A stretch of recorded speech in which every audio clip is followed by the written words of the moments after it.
welcome to Well Behaved, where we unpack sobriety, womanhood, current events, pop culture, and the messiness of life. I'm Bree. And I'm Carter. Welcome to the pod. We are here tonight. We're excited to be here. I have my mocktail with me tonight. It was a mocktail night for me. Love. I'm drinking my Curious Elixirs.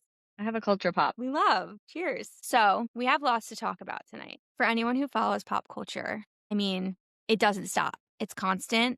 Every day I wake up to something new. It's never been this overwhelming. It's a lot. This whole month, I feel like, has been nonstop, and I'm tired. It's been a rough week for Wes. It's been a rough week. Not a good week to be Wes, that's for sure. The photo leak, the leak of the photos, which we're not gonna get into detail on. If you know, you know. Not a good week to be Wes. If you know, you know. And also, I do want to give us a shout out because we knew about these photos when they first dropped, like within hours last week. And we were filming the pod that night. And we chose not to disclose about the photos. We chose to keep it to ourselves. We took the classy route last week, but the dust is settled. It's been a full week. Do I support people exposing other people's nude photos? No. Absolutely not. Am I curious? Am I curious why on God's green earth he sent those to someone? Yeah. It is the question that we're all asking. And I have to say, I do feel for him. And yes, we do not co-sign any sort of sharing of photos that were supposed to be private. However, West has fucked around and found out with many things, many things. And that's all we're going to say about that. Yeah. That's all we're going to say. Karma has been swift. If you couldn't tell, we're getting right into pop culture tonight. So we're just going to start with pop culture. It's been a big week, not just pop culture this week, but also just weird things that have been going on. Okay. So, but let's talk about Summer House first, because we can get right into it. Let's start with the audio leaks. So the audios of the Summer House reunion were leaked by a PA doing the Lord's work. She did get fired for it, but she is a woman of the people. Basically, there was 3 audios. You heard the third one, right? I didn't. I don't think I did hear the third one. I think you sent it to me. And then when I clicked it, it didn't open. Okay, I think Carol sent that to us, and I also couldn't open it. So you just sent me a faulty link. Correct. Perfect. So neither of us heard the third leak, but there was one. But we did hear the first 2. What were your thoughts on the first 2? Well, first I want to say also, yes, she's doing the Lord's work, but I first was shocked that there have been no reunion leaks before this one of any reunion ever. And my question is, why now? Why this sperm? And why not just wait until... I mean, I love it. And I mean, hearing like the cracking audio of, like I'm here for it. And I guess so I'm hearing that the reunion's going to be May 26th, correct? Correct. And we will be having a Summer House reunion party night happy hour at the Maze in New York City. So come one, come all. Okay, yes. I sent an email about that today, actually. Perfect. We are I'm so making glad you're that on top happen. of it. Yeah. Yes. So that's going to be happening. I am foaming at the mouth to watch that live in person with people. So stay tuned for more details on that. The audio leaks, I mean, I don't know. Honestly, I guess my most shocking thing is Amanda. Yeah. She stood 10 toes down. 10 toes down. And okay, I will say one criticism of the argument on the other side that I've heard. I always hate this argument. I think it's a big fat nothing burger when people try to say, well, you're still married. If you're separated, you're separated. This whole you're still married, I don't know. It just like falls so flat for me. Like she's not married. She's separated. She's not together with someone. I don't think that she's wrong for hooking up with people. She's wrong for hooking up with her best friend's, love of her life. Correct. It has nothing to do with her being separated. And I will say Amanda's responses were abysmal, and she was not properly PR trained for this at all. But I also don't think Sierra's comebacks were really good either. Like, I would have been saying different things. I didn't want to say it. I didn't want to say it. So I'm glad you did. Yeah. Like, I just kind of was like, you could say anything right now, and that's what you're saying. Like, that's just not where I would have gone with a lot of it. And I kind of feel like that about Sierra sometimes. And I feel bad even saying that, but there is just so much good shit that you could say to them, and none of it is, I'm not seeing any of it. No. And the only person that I actually was like, oh, that was a good comeback, I think it was Carl's voice when she said it was very complicated and it was layered and there was a lot going on. And someone was like, doesn't that just tell you that maybe you guys shouldn't be doing it? Yes, loved that. Like, that's what I'm talking about. Like, there are good things, convincing, like, you have so much material of why you're in the right and they're in the wrong. And I'm just not seeing any of those points being hit. Right. So I'm curious to see when it comes out if those points are hit. But to have, again, like my friend said the funniest thing today. She was like, imagine like a Bravo pop culture fan who's been in a coma for the last 3 weeks and they wake up and someone tells them everything that's been going on.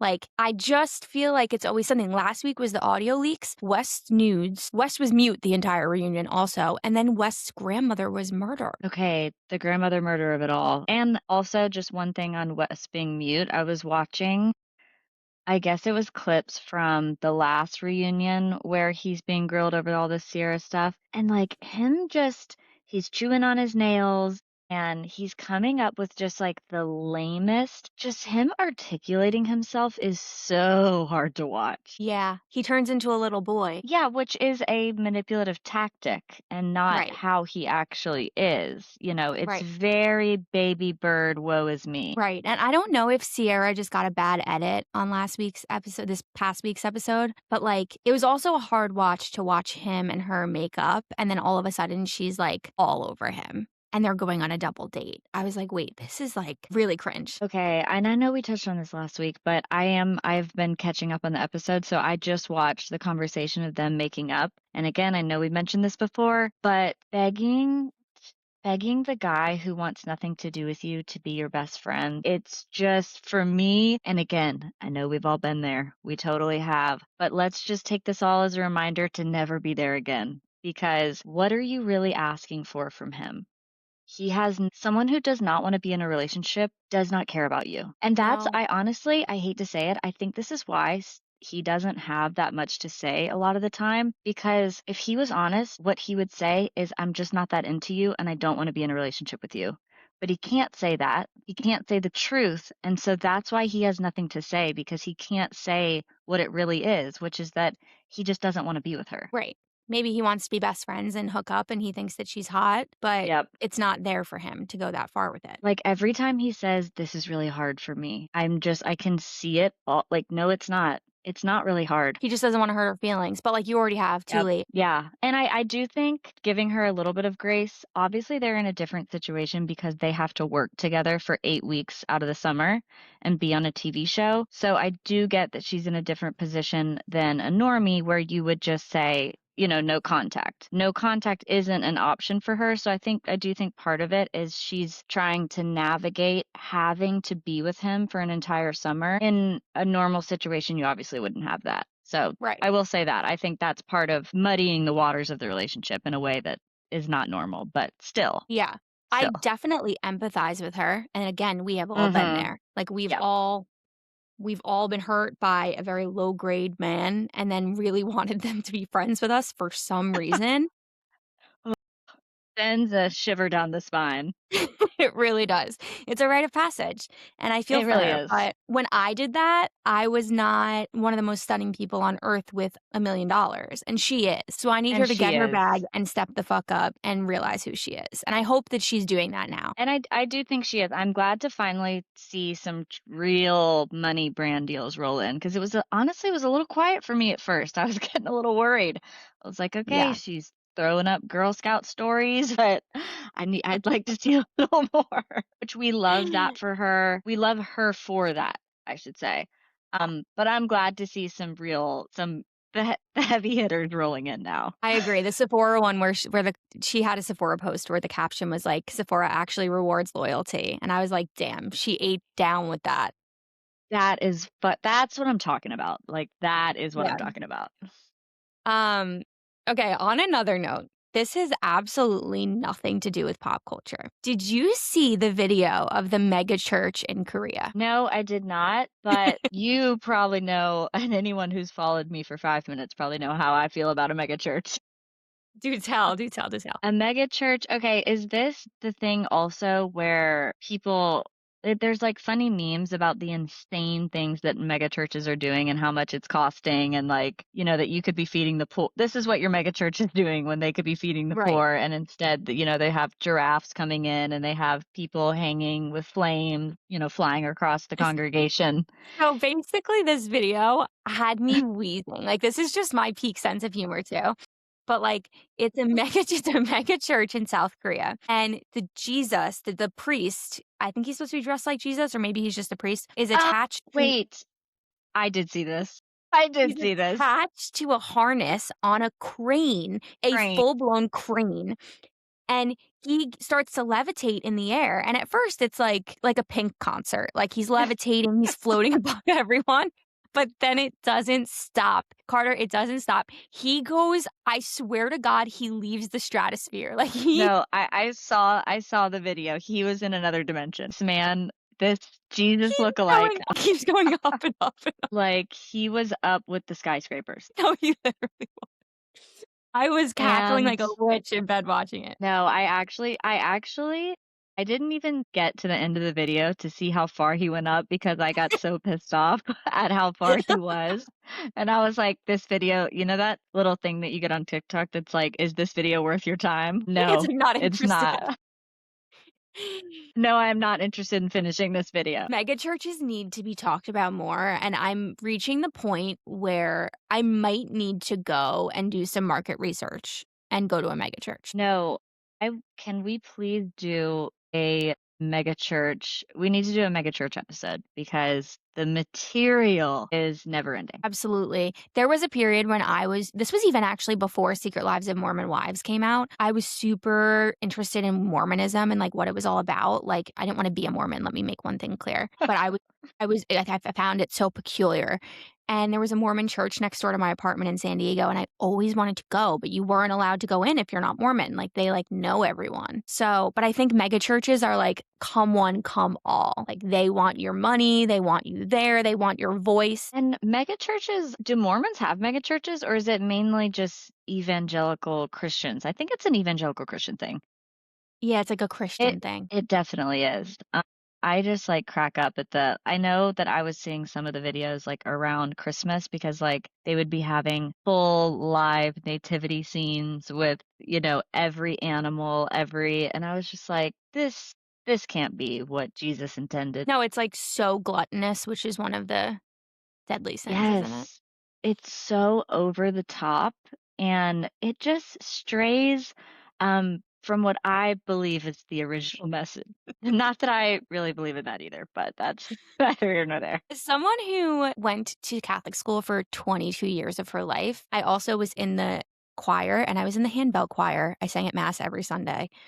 I think that mega churches are so tacky. I think they're so tacky. And I think it's like for people with low attention spans. Like church is supposed to be boring. You're not supposed to be this entertained. It's supposed to be like meditative and like you're alone with your thoughts and like you're reflecting. This is like probably causing all these people to have ADHD. There's so much going on in the room. The singing, the lights, the movement, like the screaming, they're yelling. Well, and it's also performative and exploitative. Very performative. Like it's just a big show and I feel like I don't know. Yeah, that's really all I have to say about that.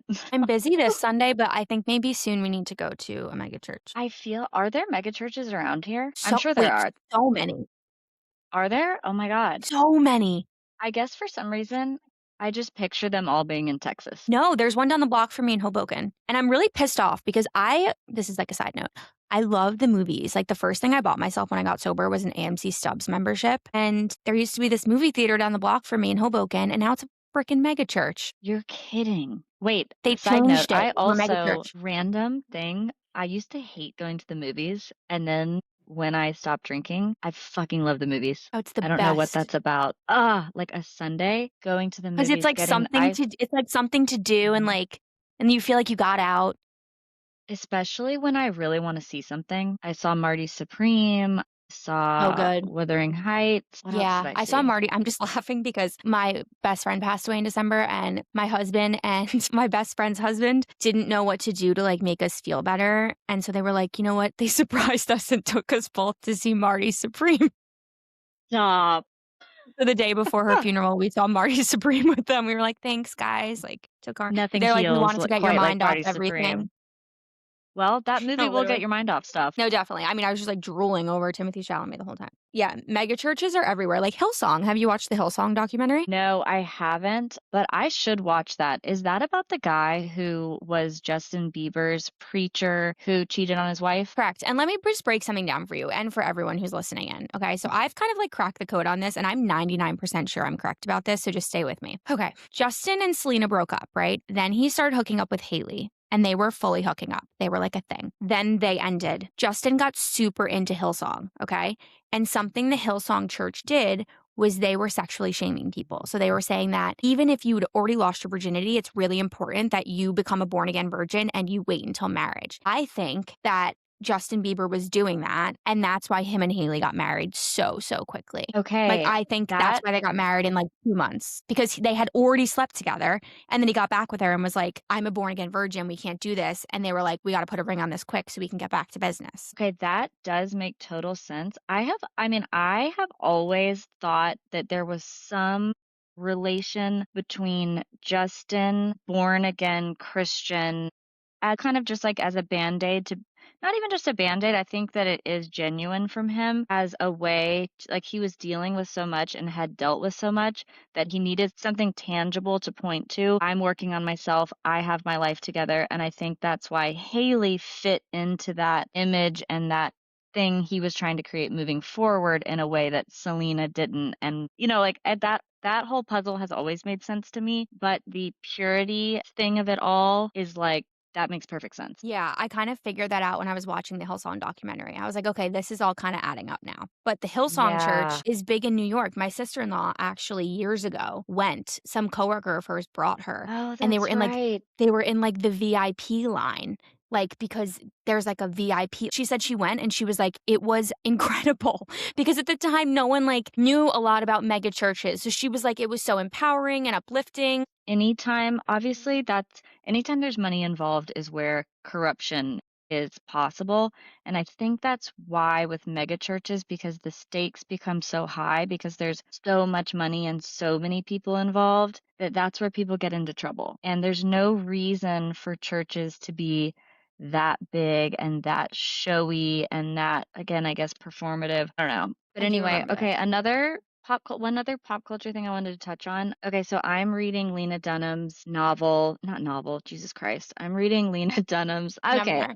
I'm listening to her memoir audiobook. What are your thoughts on Lena Dunham? Are you familiar? Did you watch Girls? And Yeah, I'm, like, a huge Lena Dunham stan. okay, oh wow, I love that we're aligned on this. Yeah, always have been. I think Girls is actually, I'm gonna put 10 toes down. I think Girls is the best TV show I've ever watched. I 100,000,000% agree. It is the Yeah, best and show I come ever back made. to it. I come back to it from Yep. time to time. Nothing makes me belly laugh more than that show. I think it's absolute genius. I think she's Yep. hilarious. What I will say is I'm shame on me because I feel like the last 4 or 5 years when she's kind of been, like, in the shadows, whatever, and every now and then she'd post a TikTok, whatever, and not that I was judging her, but I was more concerned. Like, I was like, "Is she okay?" Because she doesn't look well, but then she talks about in the book, like, why and whatever. But I'm a huge Lena Dunham I mean, she's a genius. Yeah, okay, yeah, that's exactly how I feel, and I saw someone put it perfectly today because someone was asking me, like, what her controversy was. They were not, that familiar with her, and I saw something that really her biggest issue is she's always had an issue with boundaries, keeping them and maintaining them, and I do think that that explains a lot of some of her missteps and controversies, but I do think at the end of the day, she is a fucking genius and her work and her particular voice just will never there's nothing that compares to it, and the way that girl has stood the absolute test of time should be fucking studied. It's that show is so if anyone listening has not watched Girls, like, Oh, you need like, you're it's so good. It is so it is. good. Anyone can watch this show and be like, "This is quality entertainment." And if you haven't read or are listening to her memoir, Famesick, I think it really shines a light on everything that she's been through, particularly with her health and her body and I mean her health trauma. And again, that's not to say I recognize like she's definitely an imperfect person and she obviously realizes that too. She's definitely a quirky person and has been through a lot and like I said has made a lot of missteps, but The book has been such a fascinating listen to she was like 25 when she made Girls. It's Yeah. insanity. And just like her humor and her reflections and everything in the book are just like she's a genius. Yeah, top tier. She is a genius, and now it's just making me wanna watch the show again. I think I'll probably have to start it again this No, weekend. after I finish listening to this, I wanna watch it again from start to finish because I don't know that I've ever watched it in full a second time, but I think I also like her describing the relationship with Adam Driver in the book, I found super odd, like, just super I don't know. I don't even know how to feel about the way that she described him and their relationship. Did they date? Just no, they didn't date, but it's just and I guess, like, you kind of know that his personality is a little bit odd, but the way that she describes how he is as a person is just a little bit, like, fascinating to me, but all of it is fascinating. Everything that she has to say in the book is her relationship with Jack goes Yeah. into detail. It's just it's everything. So that's I love that the pod are Lena Dunham stan. Yes, we are big Lena Dunham stans over here, absolutely. And The other thing I did mhm. just wanna touch on briefly before we get into our chat about sobriety and all that jazz was I wanted to know your thoughts on Acquired a Husband. So Acquired Styles bachelorette party that was fully funded by a brand. Fully funded by a brand, was it really? Oh, Well, yeah. obvious. I mean, who paid for the jet is what I wanna know. So the lore is this like this brand called Swan Beauty that just I don't know if it's new, but it's not very well known. But the owner of it, these people acquired Swan Beauty and they are incredibly wealthy. And I think the woman is using, honestly, really smart marketing. Like she was like, we own a private jet, take it for your bachelorette, and it's gonna be a Swan Beauty sponsored bachelorette party. And I mean, their name is out there now. Everyone knows who they are. So it was definitely really good marketing. But I feel like you have a good pulse on the New York City influencer scene. So I'm curious what you think about not just The Bachelorette, but acquired style in general. I definitely do. I am definitely fully dialed into the NYC influencer snark lore. I I have to say, normally, I feel like I would hate something like this, but if it was us, we'd be doing the same thing. We'd be doing the same. If I could, I would. Yeah. So I don't know. I think it's like so cool. I will like that video of her celebrating 1 million followers while she was on The Bachelorette, had come off the jet. I mean, that like you're a hater if you're like you just can't. Like that was You're just amazing. jealous. Some You're of the just comments on jealous. the videos were like some like my bachelorette was camping and like I'm so grateful that this wasn't my bachelorette and Oh, good for did they you. even have any fun? And it's like, shut up. Like, Shut who wouldn't up. want to be on a PJ to their own bachelorette? It's all paid for. No one had to drop a dime. Like, I love And celebrating my friends, but I'd be even more happy to celebrate them if I didn't have to drop a dime. my God, if you got the fucking merch that they got, you got to go on the jet, you go to I don't even know where they were. They I went to mean, St. was I like Bart's. of course they did. Of course they did. I Yeah. mean, was I like dialed? I don't find that content super interesting. Like, I'm not No. watching the whole plane tour. I'm not, but I do just in general, I do think it's kind of cool. And I do think the acquired girls, it's not like a Kit Keenan who has built up her thing. I'm not like discounting what she's created either, but acquired style and her sister, they are true influencers who were normal girls who are now basically rich and famous from putting themselves out there and posting online. And I'm Yeah. sorry, I can't hate that. No, I respect them for that. Exactly. Like, that's what I'm trying to do eventually. No, Like, that's and obviously the goal. I do think that it is really hard to become an acquired style. Yeah. Like, we'd all be doing it if we could. Like, you know what I mean? Like, to say or to act like it was not hard to do what she has done is not true. No, and I can say this from the other side too, like, as someone who I work in mental health counseling and I've been making content for the past year and a half. Making content is not as difficult as working a 9 to 5, but it's difficult in a different way. Well, I also think like the biggest thing for me in that conversation is once you make it big, the thing that people are getting wrong is it's not that influencers haven't worked hard. You have to work very, very, very hard to become an acquired style. Very hard. Now, the difference is that if you put in that work, the pay disparity between the hours that you have to put in and the hours that you have to work and the checks that you're getting paid, that I think And to me, those are 2 totally different things. Yeah, You know what I mean? definitely. Yeah. Well, I think it takes a Yeah. few years of working and, working on your social media for 5, 6 hours a day on top of potentially a full-time job and making maybe $500 a month. And you're doing Mm, that for a while until you reach the point where yep. you're making over 10 grand for every single post you do. Like, that Yeah, takes a long time to get there. and not just, like, the physical labor of it all, of becoming and of course, there are people who become internet famous overnight, and that I think is purely luck, but if you are an acquired style or a Kate Hallie Kate Core, Yeah. they are girls who put in the work for years, and now they are where they are. Well, I think people are already trying to, like, tear her down for it. Like, there's rumors today that her fiancé cheats on her. I'm just like, "All right, I think we just need to let people have their moment for a little while." Like, not everything needs to be like, "Well, I'm gonna show her that it's not as good as she thinks it is." Like, it's just people just, like, move from jealousy, and it's like, you need to just figure that out. And that's exactly how I felt watching the video of her hitting million followers while well, and I was like, "You know what? You have to admit that that's fucking awesome." Yeah. And, And like, that I has think gotta just be the best thing in the world. literally has to be the greatest high of your life.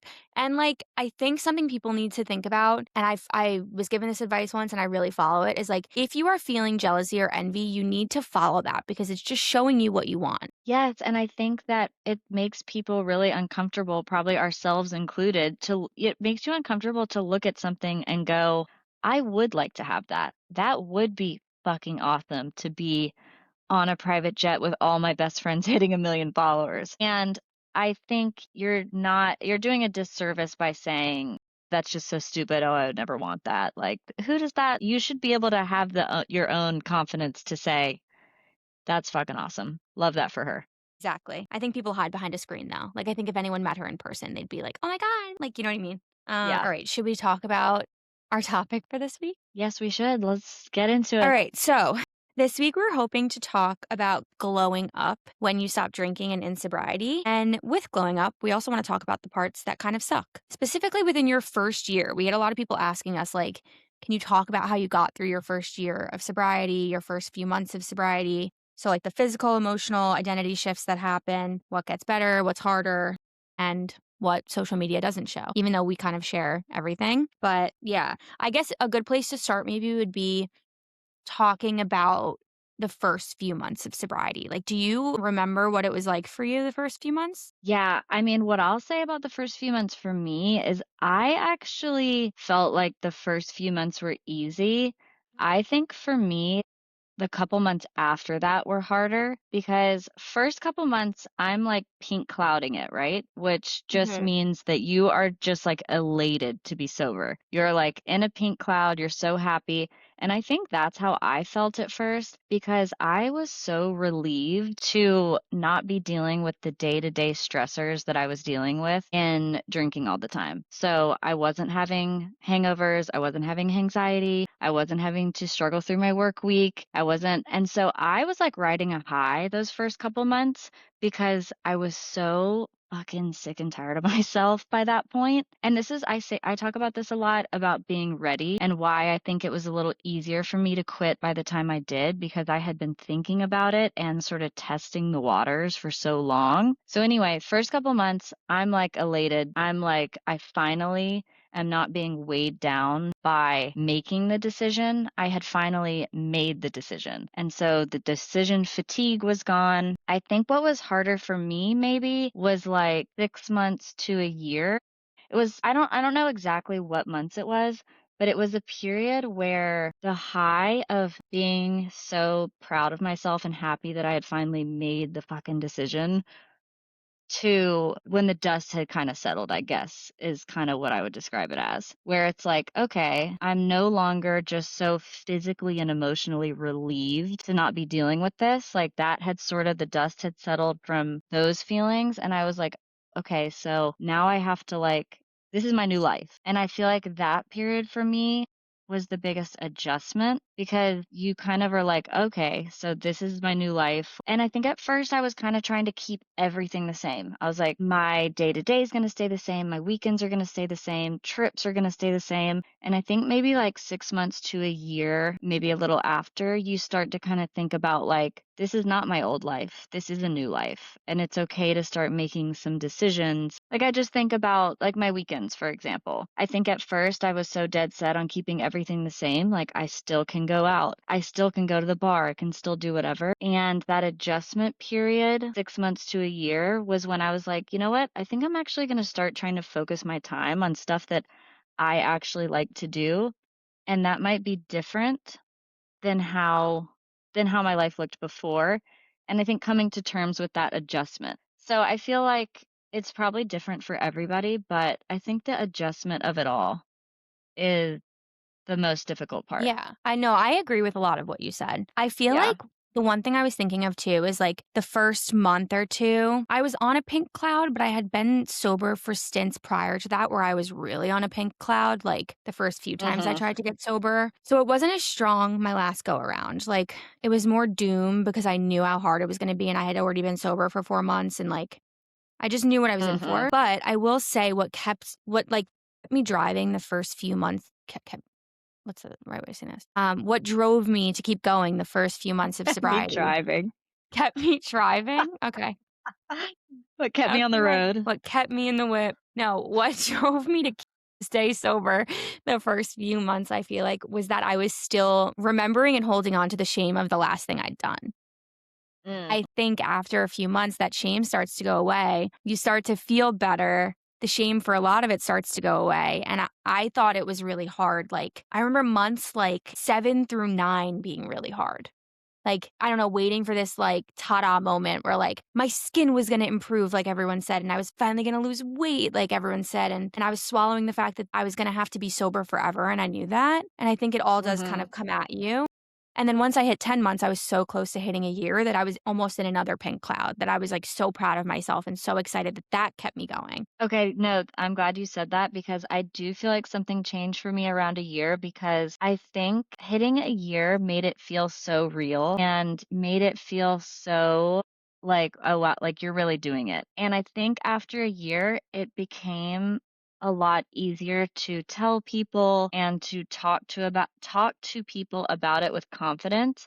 There was no more like, haven't been drinking for a couple months. It was like if you haven't been drinking for a year, like you no longer drink. And that was huge for me confidence wise because now I can just go in and I'm just like, oh, I don't drink. It's not this like thing I'm working on. It's not this thing I'm thinking about. It's a decision that I've made, as we like to say, years ago. And you know, I feel like after a year, I feel like it was almost like easy for me right at first. Like you're saying, that kind of 6 to 9 or 10 months, like that, where it's settled in and it's real, but you're not fully in your new life yet. So it's still, there's almost like growing pains. And then after a year, the confidence just made such a difference. It was like Yeah, validating. super validating. And you just feel Yeah. more legit. And I think I want to Yes, touch exactly. something you said about like saying I'm not drinking and saying I don't drink is very Mm-hmm. different. It's very different. And like you just feel so much more empowered.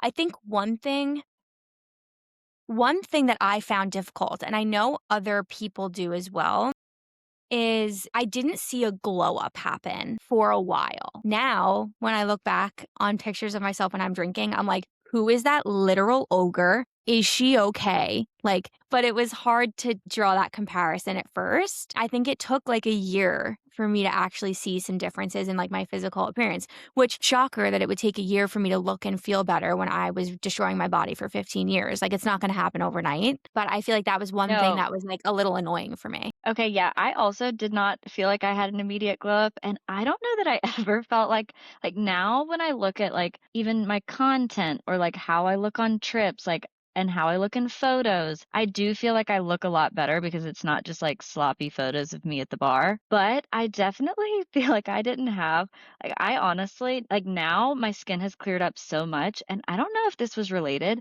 but for the whole first like year, my skin looked like trash. It was almost like I had a glow, before I quit because I was so puffy. Like your skin was And stretched out and you were sweating. no, yeah, like I honestly had a glow before that I think then returned to me after a year, and I think I'm definitely taking better care and not that I wasn't. I mean, I wasn't like drinking to the point of not taking care of myself, but just in general, like when you're drinking all weekend, hungover all weekend, you're not looking that good. No, no, you're really not. I have this one photo of myself that I love to post where I just look so abysmal. I look so bad. And people always make fun of me because they're like, that's not what you looked like during that time. You just picked the photo of like the worst possible angle of you. But I do feel like I agree with the skin thing. And I think for me, it was probably because I was eating like literally 4 Hershey bars a day when I first got sober because my sugar cravings were out of control. Wait, yes. Okay, we've talked about this before because the sugar cravings, and I think that to me in my head that kind of goes along with like alcohol for me felt it's kind of just like a reward system like okay, end of a long day, end of a long week, like this is kind of what you reach for as like a coping mechanism for life. Not that that's like this groundbreaking thing, but when you're not drinking, like you have to find other ways, other things to look forward to and other things like, it's like talking about us like we're babies, but, to self-soothe. But it's true, like, when I think about like, that was one of the biggest things I did when I quit was, like, you can't just take away, you have to replace. You know, I got really into these little sodas that I have after work, and I think that that's how sweets go into it because it is a little something that you reach for and it makes you feel better, Yeah, totally.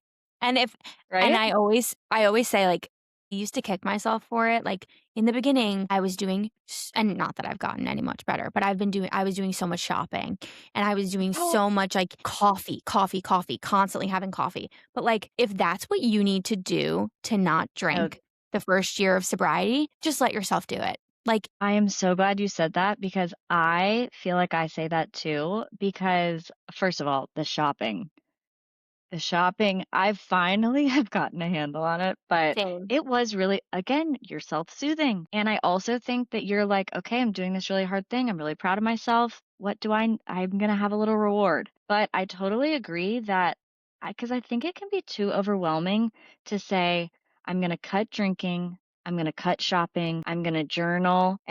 No, it's okay if some of those replacements are not the healthiest thing in the world. If it's Right. sustainable, that's what matters. Like, And it okay, takes a so little you while. yes, it does, and it all levels out. Like, I think that a lot of that stuff that I took on right when I first quit, shopping, sweets, all these kind of, again, self-soothing behaviors have totally leveled out now, and I don't drink. And so all of that stuff will work itself out.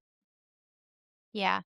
I think one piece of advice for the beginning, I would say, is not to put too much pressure on yourself for life to just magically get better. Like, I think what happens in the beginning and was the hardest part for me was like once you stop drinking, then you're forced to face yourself and face all of your Uh-huh. emotions and you have literally no escape. So, like, having a therapist that I met with every week was so, so helpful for me. Upping my Prozac dose, like, whatever you need to do to make it easier for yourself and to keep yourself from reaching for a drink Yeah, is and what you need to depending do. on how much you were drinking or how big of a thing it was in your life, like for me, it was a complete, like again, the adjustment of it all. Like it's a complete overhaul of your daily routine, your weekly routine, your weekend routine, how you go on trips. Like, and I don't want to make it sound like it's this hard thing because it's mainly just it's an adjustment.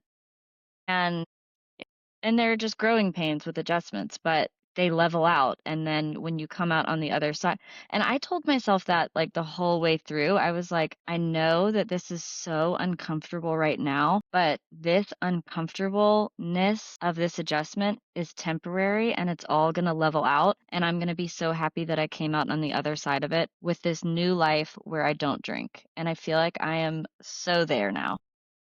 Totally. Totally.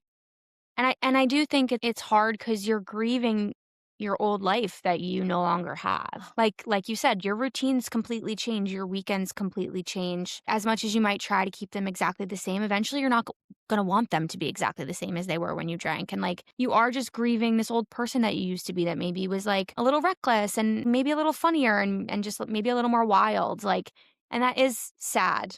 Like, I feel like a reason I'm a charismatic person. I didn't drink because it didn't help me talk or anything like that. Like I was always very outgoing, but I love making people laugh. And I feel like when I drank, I was just even more bold and like crazy and doing silly things. And I loved recapping it with my friends in the morning, going out with my friends now and not necessarily being the one who's doing those things. It doesn't bother me anymore. But the first year, it was like a total loss of identity. Not to sound too egotistical, but like that's kind of why I liked drinking. I think that we were probably very similar in that way. And the loss of identity of the life of the party person was like, that really is the biggest thing that you kind of have to come to terms with is like you are saying goodbye to a version of yourself. And one thing that really helped me was it wasn't all bad. Like you obviously held on to it for so long because some of it was good and some of it was fun. And I think being honest with myself about, okay, some of it was good and it is sad to grieve that old life and that old you. And I think it was helpful for me to acknowledge that some of that stuff, even though it was good and it was fun, is never going to be the same. And that's okay. Yeah. You said that once to me too, like, Hmm. "Oh, you don't need to expect things to be the same because it makes it so much harder." Like, things are just going to feel different and just lean into it and just own that. Like, it's gonna be fun in different ways and it's gonna be boring in different ways. Yeah. And when I look at situations, like, I always think of weddings when it comes to drinking because that's where I really, Hmm. really struggled.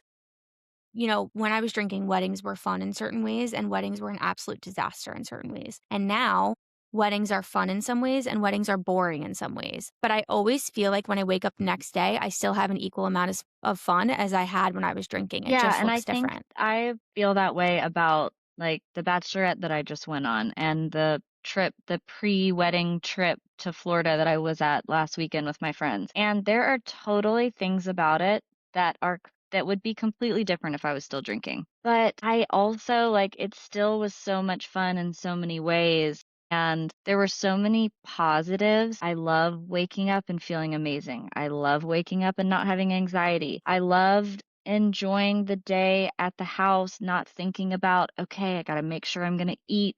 And okay, I'm only going to have seltzers tonight. No lick. It's like none of that mental gymnastics. So I don't know. Like there were definitely things that were different. And it's like, was I the life of the party on the party bus like I would have been 5 years ago? No, I wasn't. But did I have such a good, was I still like dancing and like screaming old songs with my high school friends? Yeah, I was. Was I ready to go home at 12:30? Also, yes. Some things are the same, some things are different, but when I got on the plane and I'm not hungover, you just can't put it into words. As someone who chronically threw up in their plane seat when they were hungover, there was nothing better than being well on I a was plane. the way that I was throwing back Dramamine, throwing up at airports. I just cannot believe that I lived like that for years. I still get triggered when I'm on a plane and it starts to pull off the tarmac and it's like the fasten seatbelt is on. You can't go to the bathroom because when I was hungover, that's always when I threw up. Was when we'd be pulling out of the tarmac and they'd be like, "You can't go to the bathroom," and I would know. I'd be like, "I can't go to the bathroom. I'm just gonna throw up on myself," Oh and my I would. god, Like it it's was like so clockwork. bad. That is I I just like can't. I can picture myself on the plane in a cold sweat. I have, like, such a funny story about Ah, that I'm gonna have to tell on the pod one day. We did have one listener write in, and I do wanna read what she wrote in because I think it's very relevant to what we're talking about. Shout out to this listener because she is 4 months sober tomorrow. She yay. said, "Do you have any tips for having the initial convo with friends coming out, quote unquote, as an alcoholic/sober person? I told people at first that I was taking a break or focusing on my health. But now I'm being secretive because my friends don't know I'm going to meetings and I'm making excuses for where I am and what I'm doing so they don't find out. I was deaf, highly functional, and some people are surprised by me having a problem.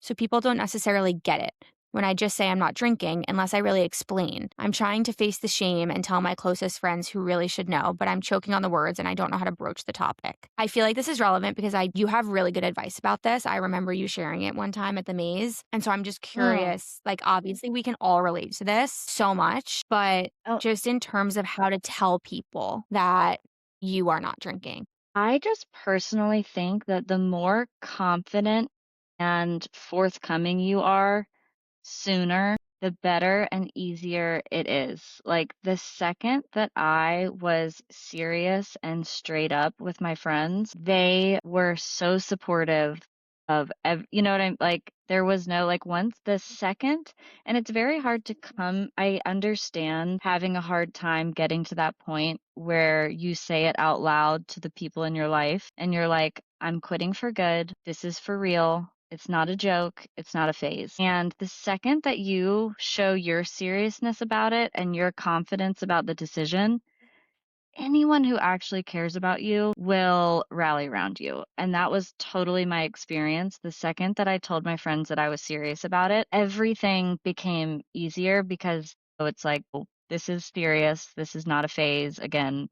And so the sooner that you're able to be confident, straight up, straightforward, people, I mean, and if they don't, that's not a good Right. friend. That's all there is to it. And I think people can sense hesitancy in your voice, right? Like if you're going to a bar and you're like, "I don't think I'm going to drink tonight." People naturally want to make you and themselves feel comfortable. So the natural reaction is going to be like, "Oh my gosh, you're being too hard on yourself. Have a drink." blah blah blah. Like they want you to have fun. And so like if they hear hesitancy in your Yep. voice, they're going to do anything they can to make you comfortable and to make themselves comfortable. I feel like for me, I had to be really really honest with my friends, especially the ones that didn't get Yep. it and just be like, Mhm. I was a full-fledged alcoholic, and it completely explained, like, the things I was doing behind the scenes that no one knew about. And once I did that, anyone who was a good friend to me was, like, completely on board. They were like, "We thank God you're Oh doing my this." Like gosh. The second that you take it seriously, so will everyone in your life. Like, I know with my family, like my dad and my brothers, I think just, they're obviously like not dialed in to how I've been feeling about, but the second that I was like, no, I'm not drinking and this is for good, then it wasn't a conversation anymore. Again, the second that you take it seriously, so will everyone else. But if you're wishy washy and you're not confident and you're coming in, I think people mean well, especially your close friends and family. They don't know to take it seriously unless you let them know. yeah. And the one thing I will say is this person, she said, she's like, I've been going to meetings and I've been doing things and I haven't been telling my friends because I don't want them to know, obviously, the severity of like how much she was struggling. And there's so much shame attached to that, like going to meetings or like admitting that you had a problem. But the funny thing that happens is like once you start telling people, people start coming to you and telling you that they also really struggle. And it's just so much more common than you think. Totally. And I can relate to that just in the sense that I definitely talked to my friends about it. I think certain people I didn't talk to about it, well, mainly because I didn't want to quit until I was good and ready. And so I felt like the more people I told, the more real. Like I didn't want to if I told people like the anxiety that I was really going through, they would have been like, "Oh my God, you have to quit yesterday." And I wasn't ready to hear that. So, and I knew that. And so I kept a lot of it to myself, except for maybe my close friends who I was occasionally like, I think this might be a real thing. But I definitely didn't want to tell a lot of people and wanted to deal with it on my own. And then when I decided that I was going to do it and decided, okay, this is the real deal. Like, I have done trial after trial after trial. When I quit the last time, I knew that it was the last time. And so I think again, that kind of goes back to the confidence thing too. But the second that I said it out loud to everyone and I told everyone that it was the real deal, everything became easier after that. Yeah, after I told everyone it was the real deal, it became easier for me to also hold myself A accountable. hundred Because I percent. was like, I just told everyone I'm doing this. I can't backtrack on it again. Like, Yes. it's harder when you tell people the extent of how bad things are to then turn around and drink like that again.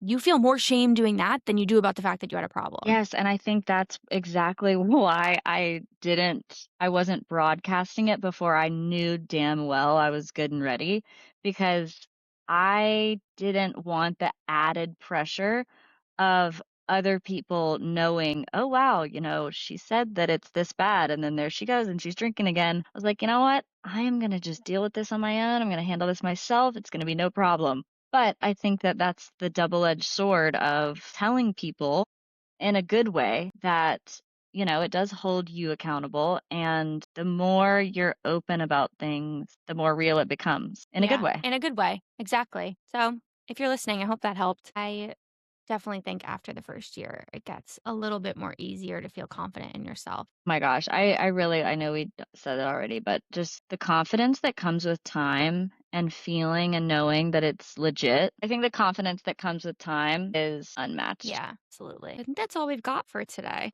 Um, I know we keep teasing that we're gonna have a guest, but we actually are next week. It turns out I'm not the only one who's bad with dates. I Other love girls it. are also bad with dates, we're finding. But tune in next week. I feel like we still haven't gotten our footing if we're doing this on Thursday or Fridays, but we'll make a final decision on that soon.